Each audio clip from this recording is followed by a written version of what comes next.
Breaking news! 7 black protesters were acquitted of all charges after they staged an armed takeover of a federal facility lasting 41 days. Oh, yeah, sorry, my bad. Breaking news! 7 Muslim protesters were acquitted of all charges after they staged an armed takeover of a federal facility lasting 41 days. Oh yeah, that's not right either, that's not right, sorry.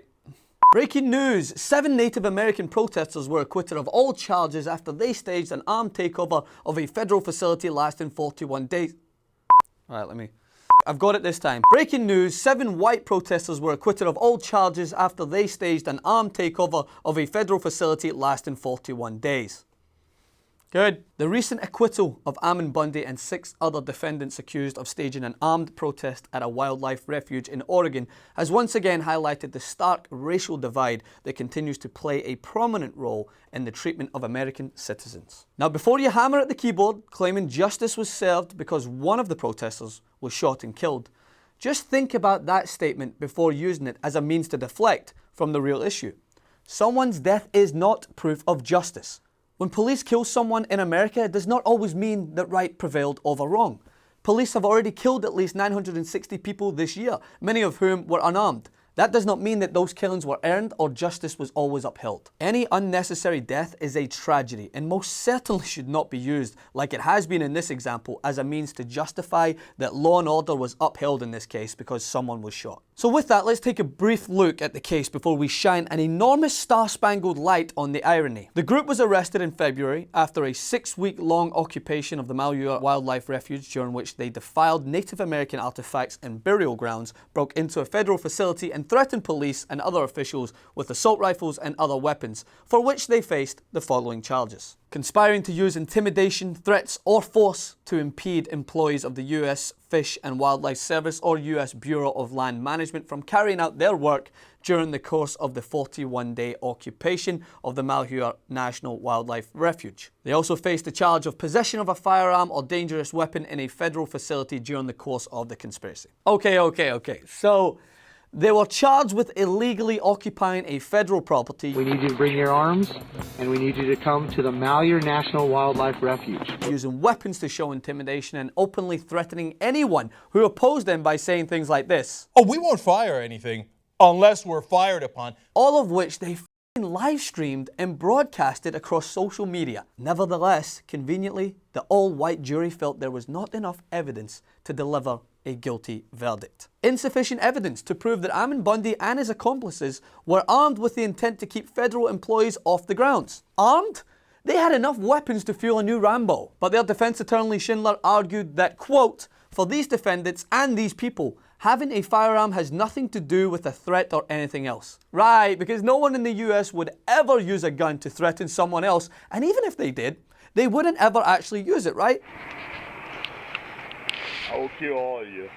So more than 30 guns and 16,636 live rounds that were confiscated from the reserve were just there for decoration, right? But it begs the question, if 7 armed Black Lives Matter protesters occupied a federal property, how do you think that would play? Does it go to trial, or is justice served in the form we have seen far too often in cases where no threat was posed? How about 7 armed Native Americans? Are they dealt in the same low-key manner that Harney County Sheriff David Ward stated would be used against the armed Oregon protesters before the 41-day standoff? Or maybe we could just make an educated assumption as to what the result would be, using as a data point the treatment of unarmed protesters in North Dakota, where SWAT trucks, LRADs or sound cannons as they're known, tear gas and rubber bullets were deployed. I mean, I'm no Oregon juror, but I'm pretty sure I can draw a logical conclusion as to how it would play out. These extreme militants, as they have been branded, have been classified as veterans, fighting for their beliefs, specifically the Bundy brothers who are at the forefront of the case. I mean, but of course we can relate to these guys. Their family has spent years fighting the good fight. They are true patriots. Why, just look at their dad. For 20 years, Cliven Bundy has defied federal regulators by refusing to pay grazing fees and ignoring court orders to relocate his herd of cattle, insisting he has the preemptive right because his Mormon ancestors worked the land decades before the Bureau of Land Management, ironically abbreviated BLM. But I guess he just has a problem with anyone abbreviated BLM. I want to tell you one more thing I know about the Negro. They abort their young children, they put their young men in jail, because they never learned how to pick cotton. Despite having a past riddled with armed defiance and protest, these at best militia members are giving a free pass both judicially and in how they are perceived by the kind of people who sit in on a rural Oregon jury. Meanwhile, critics scorn and demonize black protesters engaged in peaceful protests as anti-police troublemakers or terrorist groups. And how Black Lives Matter is killing Americans. That is the subject of this evening's Talking Points memo.